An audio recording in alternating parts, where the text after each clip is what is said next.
use it. So you can see we're going to use all the 20 all the 8 bits in the host person, and that we may not need to use any bit. We may not be able to borrow any bits. So now, when you are doing this VLSM, the important point that I missed to give you guys is that whenever you are subnetting for VLSM, always start with higher number towards the lower number. If you start with lower number, you're going to be having what we call conflict. So make sure that you start with a large number. The largest number that you will have, start with that number. For instance, in this case, we have the largest number is 200.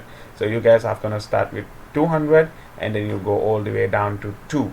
So our next subnet would be, the next subnet network address would be, because we already have here 255, so we have the next network would be 192.168.0, sorry, .1.0, simply because this is already 255, so therefore this one will change to 0. The reason why I'm doing this, so for you guys to understand. So the CIDR here, you cannot write this CIDR because you are doing VLSM, so you have to wait your CIDR. You have to wait for your CIDR. You have to know whether you are going to use some bits and some bits will be remaining, which will be part of the network. So therefore you cannot write your CIDR for now. Now you have to look at it. How many host addresses do you need? 110. So if I need to get 110 host valid IP addresses, how many host bits do I need? If I use all these 7 bits, 2 to the power of 7 gives me 128, which is actually fine. So therefore this bit here is non-usable. I'm gonna turn it on. Sorry, I'm gonna turn it off so that it is not usable. So it means this bit is borrowed in sense, in logic sense. This bit is borrowed, so therefore this bit here is part of the network. So only these 7 bits remaining here are what I am going to use to get me this. So therefore this bit here is part of the network. Therefore now my default CIDR is 24. I have borrowed 1 bit, and then I will have to add that 1 bit to 24 to give me CIDR 25. So here 1, 2, 3, 4, 5, 6, 7 bits starting from the right is what will provide room for 110 hosts. So that is what I'm going to do. So if I do this, the sum of these bits here in the host person, the sum of the host bits here is 127. So I have to add that 127 to this 0 to get me the broadcast address of the next subnet. So that is it.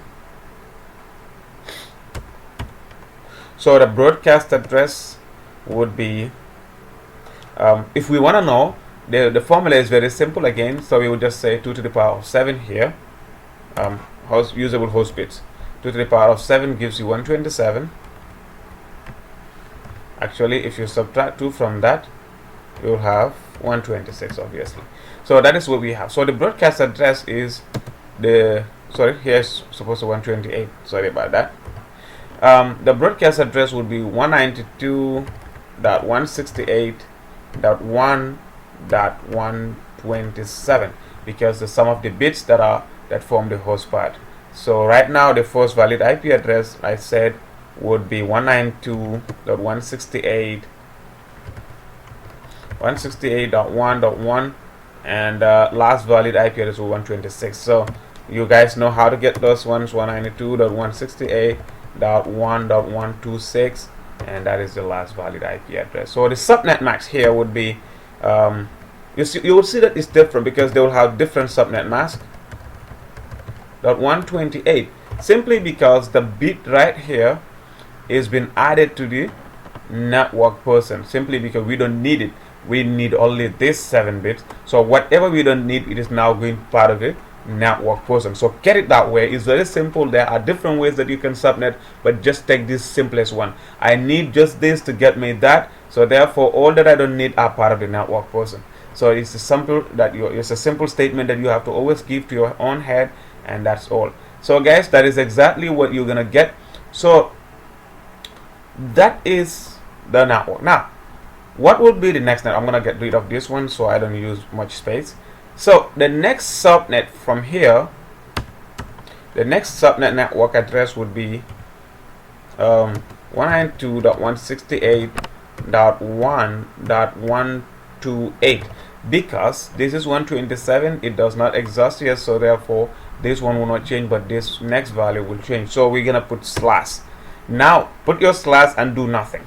Now you're gonna ask, how many host bits do I need to provide room for 55 hosts? If I use this 2 hosts, 4, 8, 16, 32, 64.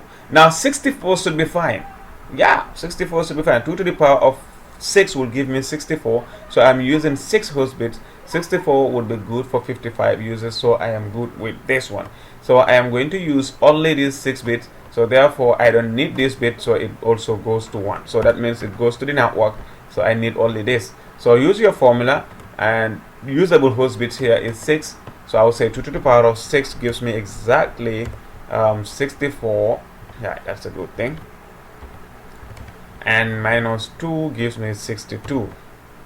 Alright, so this is exactly what I'm looking for. And then my cider would now be 24 plus 1, 2. So 24 plus 2, my cider is now cider 26. So exactly this is what you're gonna do. So I hope, because this video, so I'm gonna be a little fast, so you guys can always watch it and watch it and watch it over and over and over, so you can understand exactly the trend that I'm using. So 192.168.1. Now we are going to have the sum of these bits in the host person. The sum of these bits in the host person right here is 63. So we're gonna add that 63 to this 128. So if you add 63 to 128, you're gonna have how much? That is exactly 63, 191. So our broadcast address will be 191, and that's it. And yeah, the first valid IP address here would be 192.168.1.129. That is the first valid IP address, and the last valid IP address here would be 192.168.1.190. So the subnet mask, because it's cider 26, so when you're doing VLSM, you always have to write your subnet mask for each network. Remember, you have to always write your subnet mask for each network, because the subnet mask will differ. So 255.255.255.192, because if I add these 2 bits here in the last octet that we turn into network, their sum will give me 192. So that's exactly what we are doing right now. Or you can just write this number of bits in binary, and then you convert it into decimal, you will get exactly this. So that's it. So let me just get rid of this other one so I can continue. I don't want to use a lot of space here. So this one we get out of it. Now here, the next subnet that we need to do is the subnet for 2 hosts. So now we have to go to the next network. Next subnet address will be 192.168.1.192 prefix. Now we have slash. Our slash notation will remain there waiting for us.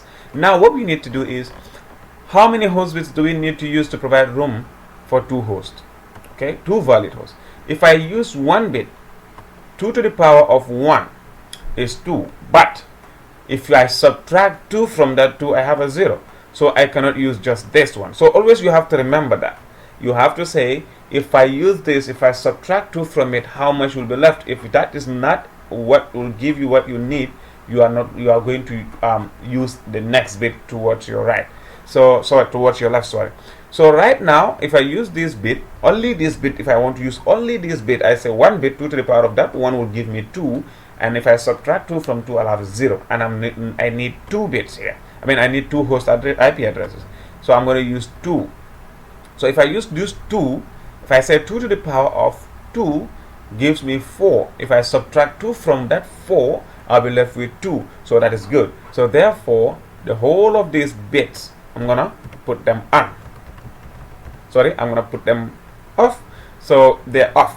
They're now part of the network. All of these bits are part of the network. So only these 2 bits are part of the host person, and that's what I need. So I have to always use my formula. 2 to the power of 2 would give me blah blah blah. So I have to get that right. So it will be 2 to the power of 2 will give me 4, and minus 2 will give me 2. So that is exactly what I want. So these bits